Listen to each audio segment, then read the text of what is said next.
The sun climbs over the edge of the world, its light spills like liquid gold across the vast open savanna. It warms the scattered acacia trees and the cool, patient earth. A gentle wind whispers through the tall grass, carrying the scents of dust and wild herbs. This is an ancient kingdom, a land of immense beauty and unforgiving truths. Here, life and death move in a slow, eternal dance. In this grand theater of nature, one creature reigns with a quiet and undeniable power. It is the lion. This story will be told in 2 chapters. First, the intricate life of the pride, then, the sources of strength and the struggle for survival. We often call the lion the king. This title is not just a myth, it is earned every single day. You see it in the way he walks with slow, deliberate confidence. You hear it in the deep, resonant roar that travels for miles, a sound that defines the borders of his territory and announces his presence to all who will listen. The lion is a symbol of strength, of courage, and of a raw, untamed majesty, the heart of the African plains. It begins as the night's chill gives way to morning's warmth. The pride awakens. Scattered, tawny bodies in the long grass. This is the core of lion society, a family. Related lionesses, their offspring of various ages, and one, or a few, adult males. This structure is the foundation of their success, a fortress of cooperation and mutual support. Roles defined, understood without words. Females, the primary hunters and the caregivers. Males, the guardians, protectors of territory and future. Together, a single resilient unit. They stir first, graceful and quiet. One by one, gentle rituals begin. They groom themselves, and they groom their cubs. Rough tongues cleaning fur, strengthening bonds. Cubs, boundless energy, stalk a mother's twitching tail and pounce in clumsy, mock battles. Not idle fun, play teaches balance, stealth, coordination. Practicing for the hunt and for providing for the family. Mothers watch with patient, knowing gazes. The adult male may seem aloof, solitary, immense power, yet a constant, reassuring anchor, the shield between pride and outside world. He patrols and defends vast territory, marking boundaries with scent and with voice. His roar, a declaration and a warning. His strength keeps cubs safe. Bonds are visible. After separation, lionesses greet with head rubs. Soft moans follow. They nurse each other's cubs, sharing motherhood. Communal raising increases survival. The pride is a sanctuary, a place of shared knowledge. Experienced hunters teach the young. Collective strength provides security no single lion could. As the day's heat fades, a different energy stirs. The hunt is about to begin. It is the lionesses who lead this critical task. They are built for it.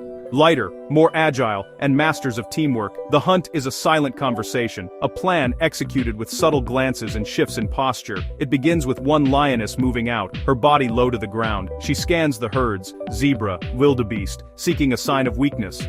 Old, young, or isolated. Once a target is chosen, the strategy unfolds. They fan out, use gullies, tall grass, and the direction of the wind. 1 or 2 circle wide to cut off escape. The others begin the slow, painstaking stalk, every step deliberate, every muscle tense. They move with a patience that can last for hours, inching closer to unsuspecting prey.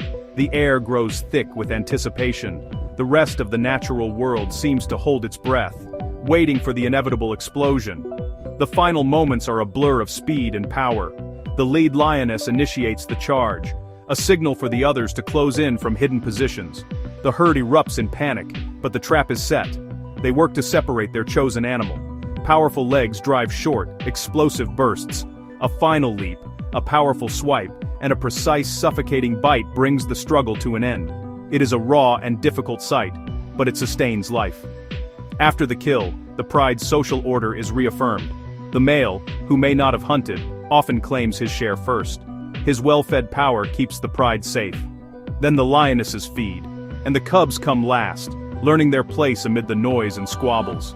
The successful hunt strengthens the family, fuel for another day of play, protection, and survival on the unforgiving plains. The world of the lion is one of stark contrasts. The fierce, explosive energy of the hunt, and the profound stillness of an afternoon nap. The tender bond between a mother and her cub, and the brutal reality of territorial battle between rival males. To truly understand the lion, we must witness the small moments that make up a life. See the pride not just as hunters, but as a deeply connected family, working together to face the challenges of their world. This is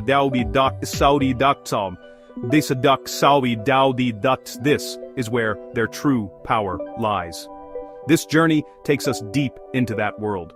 We walk alongside the pride as the day begins. We watch lionesses prepare for the hunt, a precise, coordinated effort honed by generations of instinct. We stand with the great male as he watches over his family, golden eyes scanning the horizon for danger. We explore the delicate balance of their existence, the intricate web of relationships that holds the pride together.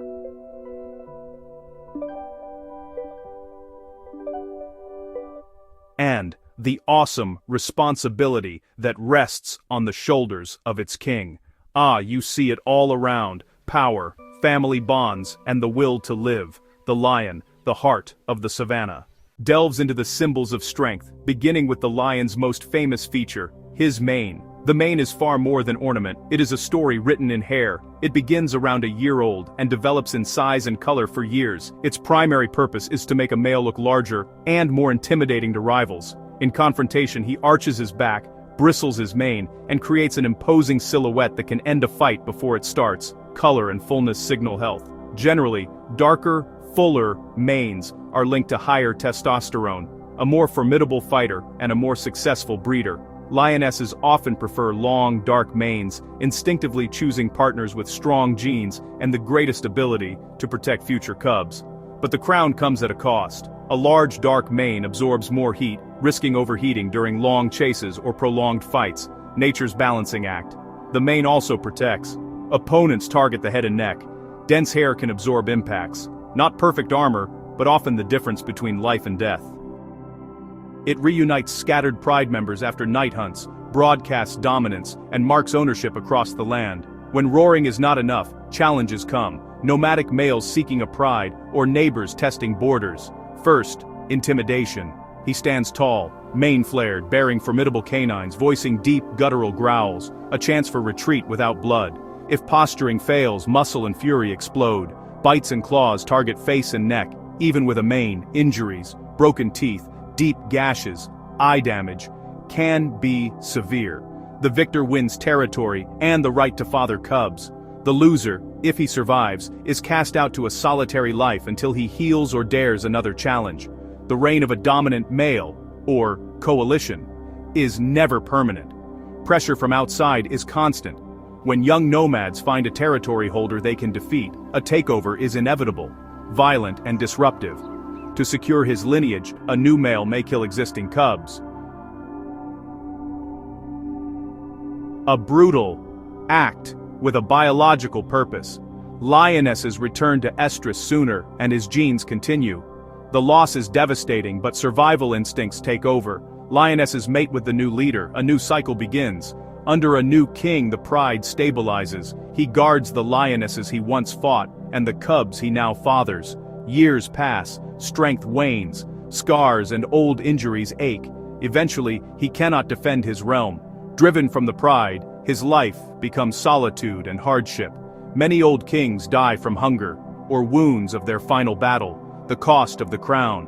For all their strength, lions face a rapidly changing world. Their ancient kingdom is shrinking, not by Noren, and das Tron Tutter Bringsenban, but mas Tronban, not from predators, but from us. As people expand, habitat is lost and fragmented. Lions squeezed into pockets struggle to find food and mates. Conflict follows. When zebra and wildebeest grow scarce, lions may turn to livestock. A cow or a goat lost is an economic blow. Retaliation can be swift.